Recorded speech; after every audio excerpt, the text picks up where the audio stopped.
Hello, this is Pamela, the Stampin' Pink Rose, and this is a Technique Wednesday card. And yesterday I previewed the Christmas quilt, only I used it as a birthday card. It's in our annual catalog, and hopefully you all watched the video just before this from Stampin' Up!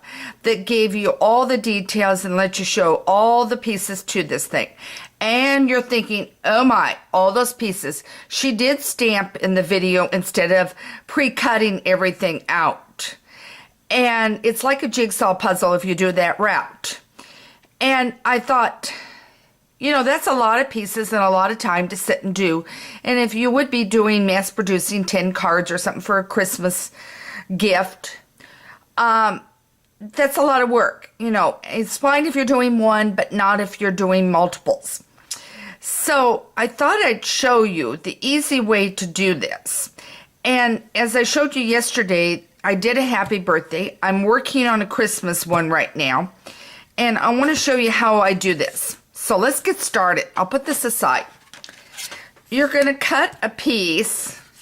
If you're using this framelit part, you're going to cut a piece not quite 3-inch square. And you're going to use that.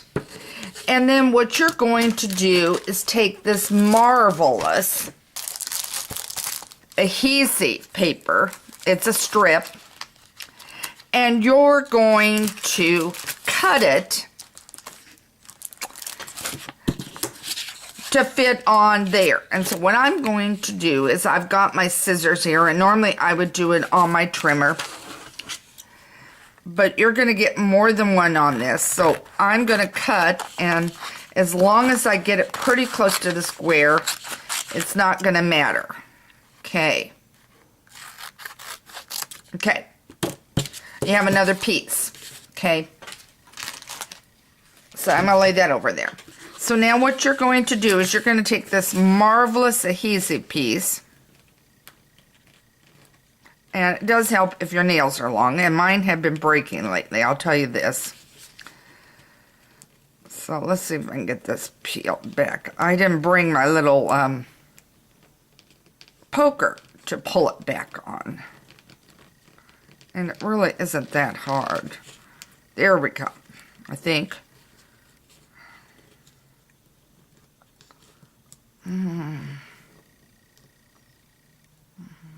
Well, maybe I need to go grab the poker, guys. All right, let me grab my poker. Hang on.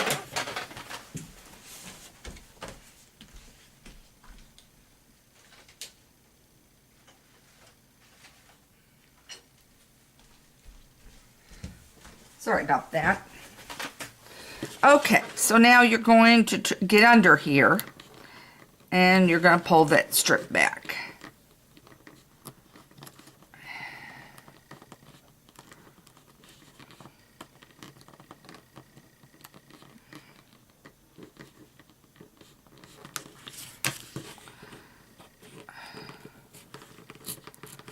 And that's, see what I did was I just did a little bit of a rip and peel.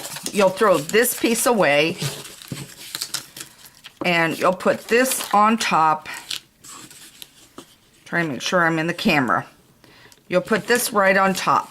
And if it's not perfect, as long as you've got it relatively close, you're going to be fine.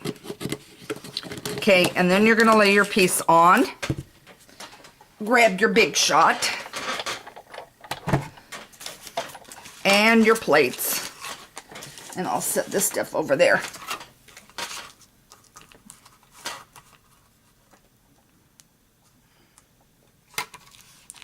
Okay.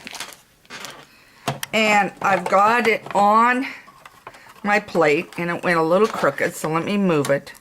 I've got my cord hanging down over this thing. Okay, so now it's on the plate, and I'm going to crank. Okay. Now I'm going to set this down, and I didn't bring out an extra sheet of paper, guys. Now, you're going to have all these little pieces, okay? So now what you're going to do, and it looks like I got it too crooked, and I'm going to have to redo it. But anyway, you're going to peel it, and it's going to look like this. Okay? And you're going to have it square all the way around. And then you're going to have this sticky on the back. Now, if you don't want these, I normally, okay, I poke them out just like this. Okay? But just make sure your piece is square. I didn't have it. I was trying to work around this cord that I've got here with the camera. So you're going to have it like this, and then it'll be perfectly square, and then you're going to put it down on your project. Okay? So that's what you're going to do. You're going to use your adhesives and put it down on your project. Okay? Now, I'm going to lay this over because it is sticky. Now, I'm going to tell you this. You're now going to have all these little pieces. All these little pieces here. And you don't want to throw them away. You may be using them on this quilt pattern, but you may be using them on a later quilt pattern. So, what I have done is this. I have a pencil box I picked up. And see all these pieces inside that I have? So now when I want a particular color, now I've got a navy here. Okay, so if I wanted to use the navy, I can peel the backing off and I can use it on a pattern. And then I might pull another color out from here. So I put all of my scraps inside here with the stickum still on. And then that way it's ready for another project. So I'm going to slide these over. I'm going to have to go in and I'm going to have to, without the camera, do another cutting of an inch. But this adhesive is in the annual catalog. And I will put the number down for you, because if you're going to do the small pieces, this is what you're going to want to use rather than use the fine tip glue. This is going to make it a lot easier and a lot quicker if you want to piece together the way I pieced. Let me get this out of here. The way I pieced this together. Okay? Some of it was stamped, but some of it was pieced in there. Okay? And so then when it's pieced in, you don't want to sit there and hammer to glue all of it. So I thought, I'm going to show you and remind you in the catalog, we sometimes get busy and forget, is the multi-adhesives.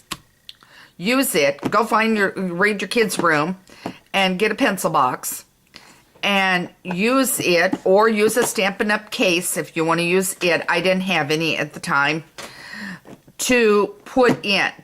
I love the Stampin' Up! Cases, and I'm not knocking them, guys.